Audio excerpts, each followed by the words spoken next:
Mishra. We now move on to the next session, state-of-the-art lecture. I invite the chairpersons, Dr. Arvind Chopra, who's Director and Chief Rheumatologist, Center for Rheumatic Diseases, Pune, and Professor S.K. Das, who's the Head of Rheumatology in ERA Medical College, Lucknow. Good morning, all of you. While we retrieve the actual program, on behalf of Siddharth and myself, we are extremely pleased to chair this session. I think it's an extremely important subject, that rheumatology should be in the public health domain. In fact, clinical medicine ought to grow in the public health domain.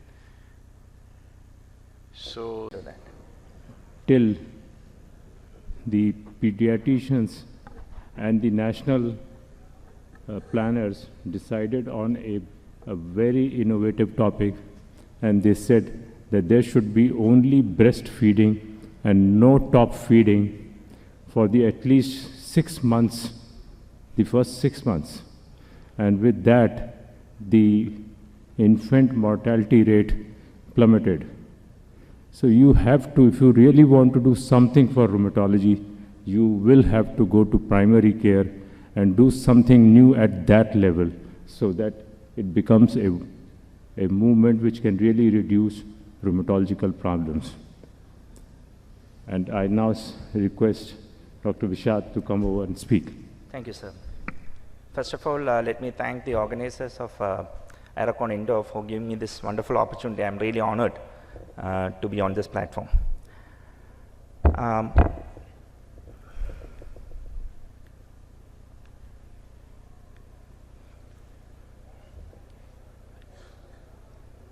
The slides are stuck.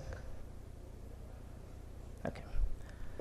So when we talk about primary care rheumatology or primary care medicine, the Oxford Dictionary defines primary care as a healthcare provided in the community for people who are making an initial approach to medical practitioner for clinic for advice or treatment.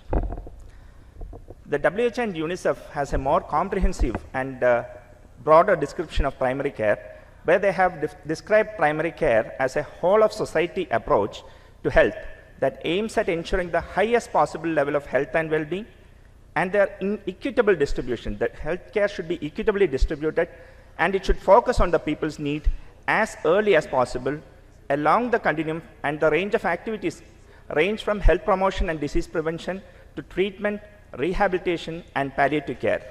And these should be delivered as close as feasible to people's everyday environment. So this is, I think we get a gist of what primary care is from this definition. Primary care is based on the following principles. It should be all-inclusive across all sections of the population in an equitably distributed manner. It should be rooted on social justice, and it should ensure that the community is adequately participating in the care delivery system. And so if we go by what is the essence of primary care, it is where we are trying to make the care, the health care, people-centered as against disease-centered, which is where we, the tertiary care institutes focus on disease-centered care, whereas the primary care is supposed to focus on, primary care is supposed to be people-centered. And it should ensure that there is equal right and access to health care, irrespective of age, sex, especially important rheumatic disease where there is a huge gender bias, ethnicity, place of living, whether it's urban or rural, education, and economic status. These are all some of the parameters which lead to an inequitable distribution of health care. So how to implement primary care? There should be comprehensive and integrated health services. For this, a workforce should be deployed, should be established and deployed. Appropriate infrastructure such as quality lab services should be ensured. Multi-sector policies should be laid down to coordinate care, coordinate available resources, and it should ensure that the community who are the real beneficiaries of this care are adequately participating in the primary care delivery system. So why are we talking about primary care in rheumatology? Rheumatic diseases are amongst the commonest cause for morbidity in the community. We are well aware of this. And if we look at what is the prevalence of rheumatic diseases, worldwide estimates say that the rheumatic discs are present in about 10 to 23% of population across the world. And if we look at the number of cases, there are 1.3 billion prevalent cases of rheumatic discs in the world, accounting for about 121.3 thousand deaths, 138.7 million years spent in disability. It's a very important figure. And if you look at what is the extent of disability due to musculoskeletal diseases, these are the second most common cause for years lived with disability, only after mental disorders. And what about RA? Rheumatoid arthritis, a disease which is considered very close to the heart of the rheumatologist, very close to our heart, and a disease which our recommendations, whether it's ACR or EULAR, say that a disease which has to be managed by a rheumatologist primarily. So the prevalence of rheumatoid arthritis across the world ranges from 90 to 125 to 425 to 475. And if you are looking at where our country, India, is, it is one of the hotspots for rheumatoid arthritis. Only after the developed countries and Europe, India is having one of the highest prevalences of rheumatoid arthritis in the world. And if you look at the disability associated with rheumatoid arthritis in India, India is right at the top. It's not working. Sorry. Okay. The highlight shows where India is placed with respect to the disability-adjusted life years due to rheumatoid arthritis. And what about Indian scenario? Our own chairperson has been leading studies across India with respect to trying to understand the prevalence of selected disorders, prevalence of rheumatic diseases in our community. And the Indian study shows that the total prevalence of rheumatic diseases is about 20% of Indian population, with rheumatoid arthritis followed by with osteoarthritis followed by soft tissue rheumatism, leading the numbers the distribution of the prevalence of rheumatic disease across the country. And the prevalence of rheumatoid arthritis is around 0.34% as per the COPCODE study.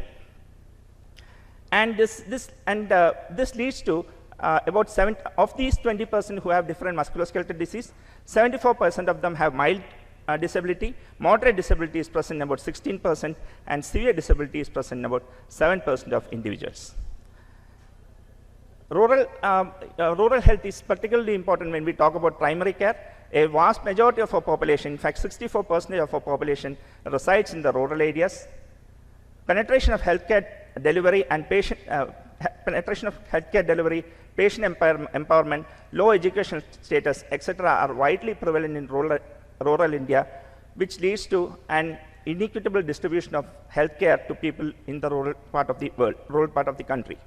In addition, there are existence of deep-rooted myths, quackery, and non-scientific medicine, which are challenges to healthcare delivery in rural India.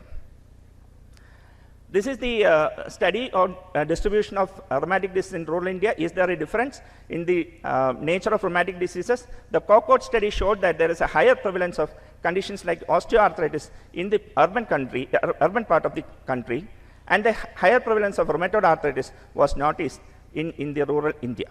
So there seems to be a difference in distribution of the disease pattern in the rural versus urban part of our country. So in our own practice, what we found was that we have practice in two centers. One is in Trivandrum, which is in the heart of the capital city of Trivandrum, and second one in the neighboring district of Kollam, in the suburb, in a suburb. And what we noticed in our practice was that we were having to use more of disease-modifying agents, higher doses of disease-modifying agents, when we are treating people in the rural part, that's in the Kollam, the center based in Kollam.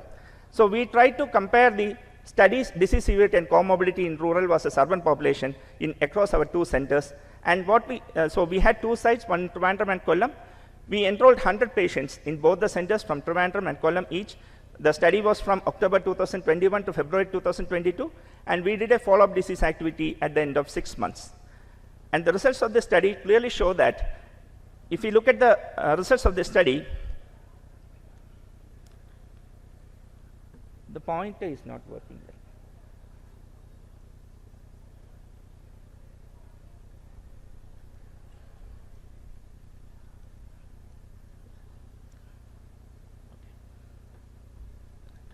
If you look at the screens are not working. Could you see what's the reason?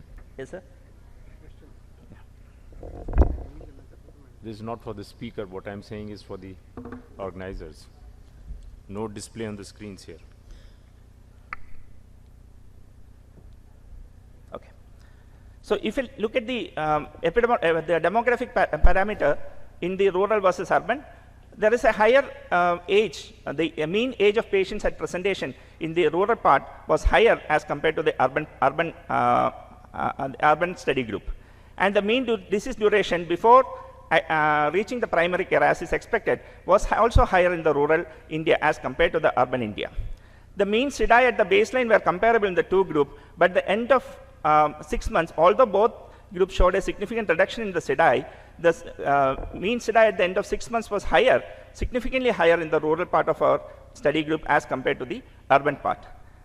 The CRP was also not different. The baseline CRP were comparable, but at the end of 6 months, what we found was that the mean CRP level at the end of 6 months was higher in the rural study group as compared to the urban study group. So this clearly indicates that there exists a difference in the disease severity and demographic pattern of rheumatoid arthritis, at least in the study group that we had addressed.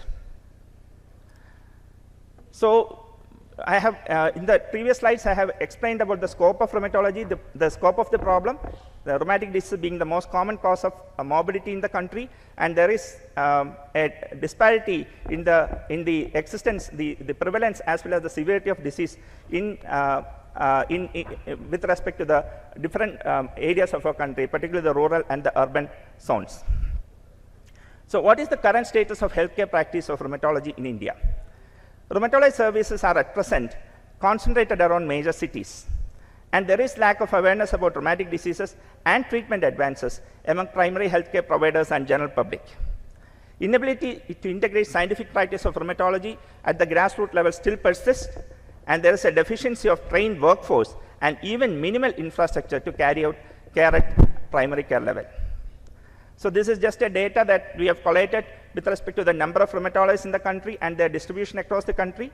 If you see, you will notice that a smaller state of Kerala, such as Kerala, has 77 rheumatologists with about 3.5 crore population, whereas larger states like Bihar and Uttar Pradesh have a significantly lesser number of rheumatologists. If you look at the number of rheumatologists per 1 lakh, the existence workforce is about 0.01 per 1 lakh in Bihar, as against 0.2 per 1 lakh in the state of Kerala. So there is not only that there is the total number of rheumatologists seems to be inappropriately low for the population that we have. There is an inequitable distribution of rheumatologists also across the trained workforce across the country. And what is the growth of rheumatology workforce in the rheumatology workforce in the country? In the last 5 years, we have had 219 new entrants. That is about 43 new rheumatologists in a year. And how well are these rheumatologists distributed across India? Is there a parity? Again, as expected, majority of rheumatologists are centered, 38% of rheumatologists are centered across the metro cities of Mumbai, Calcutta, Delhi, Chennai, Bangalore, and Hyderabad, followed by state capitals and major cities. Cities other than B-class cities have about 21% of rheumatologists practice in the B-class cities, and only about 18% of rheumatologists practice in the rural part of the country, which actually accounts for about 64% of the total population. So there definitely exists a disparity in the workforce, in the distribution of rheumatology workforce across our country. So what is the demand, what would be the demand for rheumatologists in our country? So we have attempted to do a workforce projection based on some assumptions. We know that rheumatoid arthritis is one of the core diseases that we are addressing. And the assumptions that we have used for this calculation is that the prevalence of rheumatoid arthritis is about 0.5% in the adult population. On an average, one patient would require 4 visits per year, spending about consuming 10 minutes of the physician on each visit. The average working hour for the doctor per year has been estimated as 300 days for 7 hours per day. And based on this estimation, in order to just treat rheumatoid arthritis, we need a total workforce of 1,500 rheumatologists. And the existing workforce, as we have seen in the previous slide, is only 1,109. But we know that rheumatoid arthritis only forms a minority of the total number of diseases, with vast majority of diseases being contributed by other musculoskeletal diseases, low back pain, neck pain, osteoarthritis, and gout, which would also should ideally be managed by a well-trained personnel, well-trained rheumatologist, and management by untrained people can lead to misdiagnosis, underdiagnosis, and most unfortunately over-treatment. In fact, many of them have been diagnosed as rheumatoid arthritis. They come to us treated as rheumatoid arthritis with DMARDs, unnecessarily treated with rheumatoid arthritis as DMARDs. So based on the previous projection, we have extrapolated the projection based on one more assumption. An audit into our clinical practice showed that we spend about 35% of our working time on managing rheumatoid arthritis. So if we estimate the number of rheumatologists which is required in the community is about 3 times 1,500, which is about close to 4,500. Now this estimate refers to an estimate of 0.31 rheumatologist availability, says that the demand for rheumatologists based on this calculation is about 0.31 rheumatologists per 1 lakh population. Currently, this is less than 1.1 rheumatologists per 1 lakh population, and even this estimate is highly conservative because the existing workforce in many other countries like US is way above this. In fact, the US in 2015 had 1.45 rheumatologists in 1 lakh population, which even they considered that even this was inadequate to meet the demands of the country. So currently there is a gap of close to 3,000 rheumatologists with only 219 new rheumatologists in the last 5 years, which transforms to 42 rheumatologists per year. There is no way that by training newer and newer rheumatologists, we are able to meet this existing gap. So the important thing is how to build a rheumatology workforce which can take the rheumatology care to the primary level. One is to increase the availability of rheumatologists, but as mentioned, there are a lot of limitations with respect to increasing the availability or increasing the training position without increasing academic positions and appropriately increasing the infrastructure associated with academic positions. Even an exponential increase in the rheumatology training will take years to meet the existing demands. The second possible way is by enhancing rheumatology training at primary care level. So we did a small survey among general practitioners to assess the knowledge, attitude, and practice among general physicians in our part of the country. So we had an online survey which was scored by 38 primary care physicians. We tried to put in a few questions which would assess some of the knowledge, some of the familiarity, the familiarity of primary care physicians with respect to the specialty of rheumatology. Majority of our physicians had heard about the specialty of rheumatology, and they were aware of the fact that a rheumatologist is practicing close by. They were able to correctly identify that Parkinsonism is not a rheumatic disease, whereas rheumatoid arthritis, SLE, systemic sclerosis, and ankylosing spondylitis were. And most of them saw at least one case of rheumatoid arthritis in a month. And with respect to their familiarity with the treatment and investigative aspects, a good percent of them, in fact more than half of them, had initiated methotrexate in a patient with rheumatoid arthritis. Majority of them were familiar with terms like disease-modifying anti-rheumatic drugs and biological therapy. They occasionally used to refer patients to the rheumatologist in order to, when they were in doubt. However, there seemed a good deal of misconception regarding the use of ASO as a diagnostic tool in rheumatic disease, with majority of them believing that it was significant. And what is more, majority of these physicians saw at least more than 5 patients of rheumatic diseases in a month. So the indications, the survey was very small, I agree, but there were indicators which were coming out from the survey. The primary care physicians are care providers for a good number of rheumatic diseases, as we saw. They have a fair awareness of rheumatic diseases and treatment options. However, a proper audit of their practices will better identify the knowledge gaps, and imparting short-term structured training will be potentially able to increase the reliable workforce. And the training should emphasize on these areas: sensitize regarding the spectrum of rheumatic diseases, empower screening and treatment of musculoskeletal health problems, especially those with epidemic proportions such as osteoporosis and osteoarthritis. They should be trained in recognition of emergencies, and very important, they should be trained in interpretation of lab diagnostic, because this leads to unnecessary ordering practices and unnecessary doctor shopping. The next method by means we can build a workforce is possibly by developing a workforce of rheumatology trained paramedical group. So we know that there are a lot of nurses, medical assistants, all medical physician assistants, all practicing in various parts of our country, and this is an easily trainable group of people. And we know that many of these rheumatic diseases require long-term management, and chronic management of these rheumatic diseases include many repetitive tasks.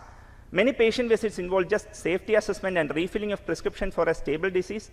Trained health professionals, especially nurses and physician assistants, can therefore replace physician visits on many occasions, because much of this task is not highly skilled, and they can in fact potentially deliver aspects of patient care such as counseling with respect to diseases, drugs, and reproductive issues, maybe spend more time than a physician can and take patients into confidence.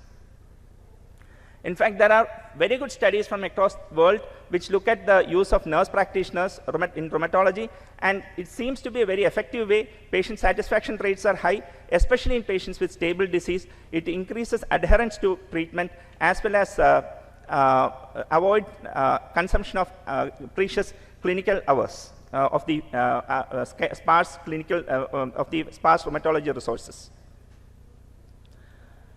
So the next way in which we can probably build a workforce is by creating patient empowerment. Patients themselves are often the best judge of what their disease status is. They can know when they are going to flare. Many of them come and tell us that they know when they are going to flare. In fact, there is a lot of interest in the in the development of patient assessment tools in diseases such as rheumatoid arthritis. Comedra trial was one such trial which looked into the potential use of a patient assessment tool to assess rheumatoid arthritis and adjustment of treatment. So what this study used was that they introduced a concept of autodas, where the patients were taught using interventional videos to self-assess disease activity score. The same was reported periodically to the health provider to make adjustments in treatment. And what they found was that the people who did in the autodas group, they had a better outcome as compared to the people who underwent routine visits to the clinic. And there was a fair correlation between the disease severity assessed by autodas as well as the severity assessed by the healthcare provider. It was 0.5 at onset and 0.62 at the end of 3 years, indicating that there is an element of trainability, and with good training, people can be made to assess their own disease activity in a fairly good manner. And the last but not the least way in which we can replace or substitute for the deficient workforce is probably by the use of technology. COVID has exposed us to the potential of technology in overcoming limitations of manpower. Virtual OPD consultations have been a norm, and these have been useful in predicting disease flares, triaging patients, and the more severe ones to be seen earlier, the less severe ones can wait, reduce patient visits, increase drug compliance, and reduce adverse drug reactions.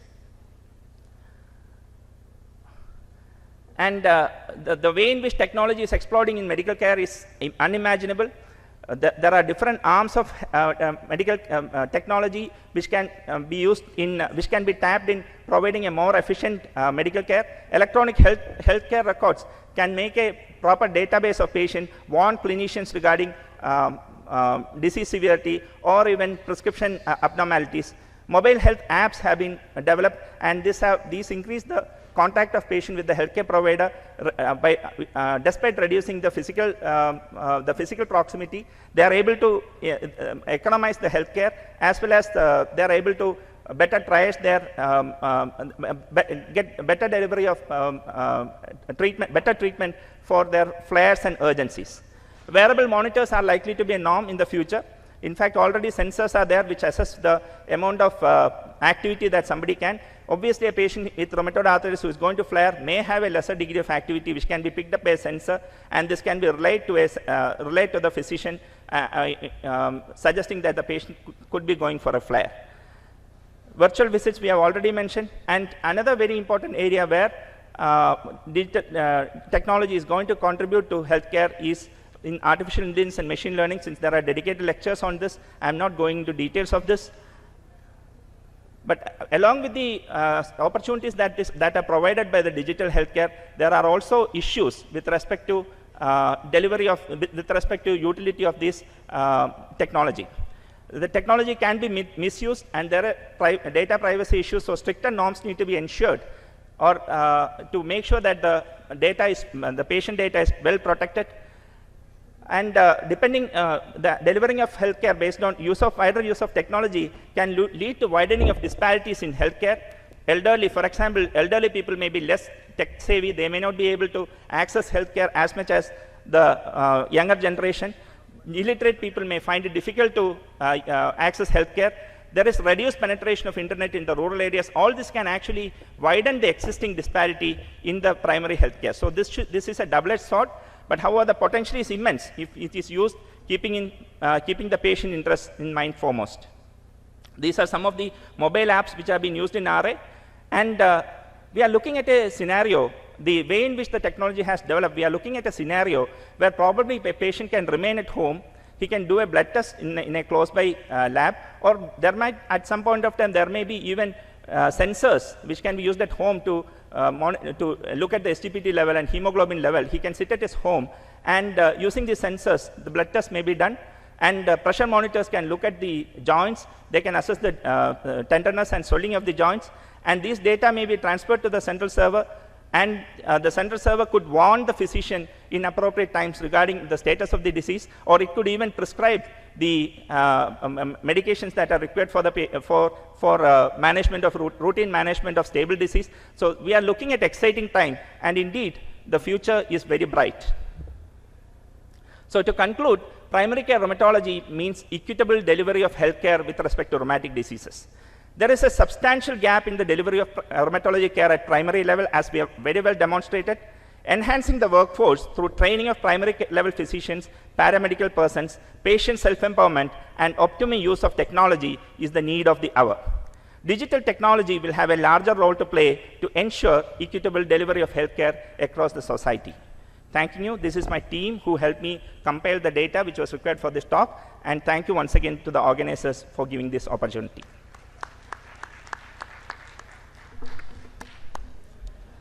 Thank you, Dr. Vishad. It's been a wonderful lecture that you've taken.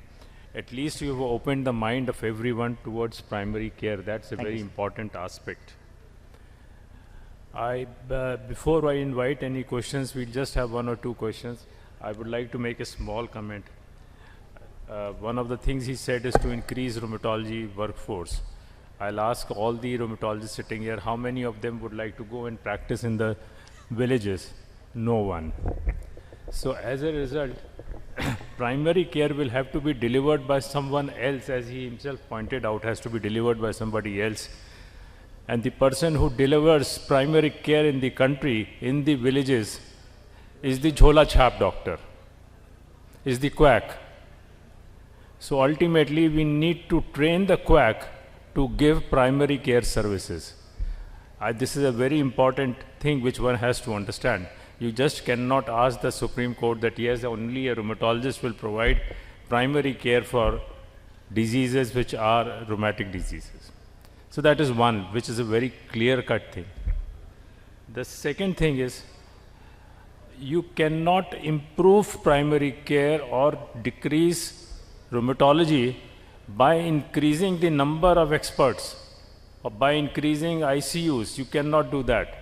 You need to act at the primary care to prevent these diseases. And to prevent these diseases, you need is, say for example, weight reduction, changes in lifestyle. That need not be done by a rheumatologist. For that you need to train social workers and to see that a societal change in the habits, in the ways the people live, it has to change to be able to get to primary care. And so we now come to, do people have a question? I think there are 4 hotshot people standing there to ask questions. Be careful, you will have to answer these great people here. Yeah, pleasure. Thank you, Vishad. I have 2 questions. One, an observation that your study with comparing Kollam with Trivandrum, do you think it's biased?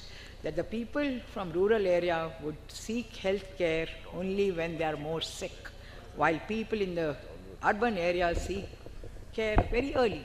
So that is what you are showing us the difference. So it's not that the disease is more severe in the rural areas. That's one. The second, I fully agree with Dr. Das that it is not for us to provide care in the rural areas. We need to empower the ASHA workers.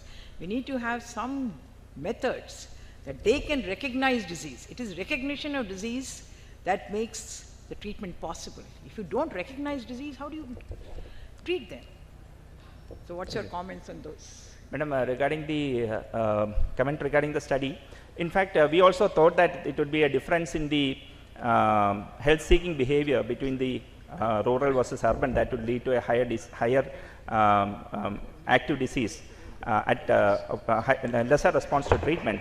But if you look at the statistics, what we found was that the baseline SLIDA and the baseline CRP was comparable in the two groups. But at the end of 6 months, the two groups responded differently with a higher SLIDA and CRP in the rural group as against the urban group. So there could be other issues. I have a few hypotheses. One is the drug compliance. We have not properly accounted for the drug compliance. And second, I have a feeling that it's possible that there is a wider use of generic drugs in the rural area. Especially, we have noticed a fair bit of patients flaring, especially classically some of the generic telmisartan, patients taking generic telmisartan, we are very well able to capture that there is an increasing BP following switching out to generic. So this practice of using generic medicines, I don't say that it should not be, in fact it should be encouraged, but the quality of generic medicine has to be ensured before putting it at a low price. So this could also have a role.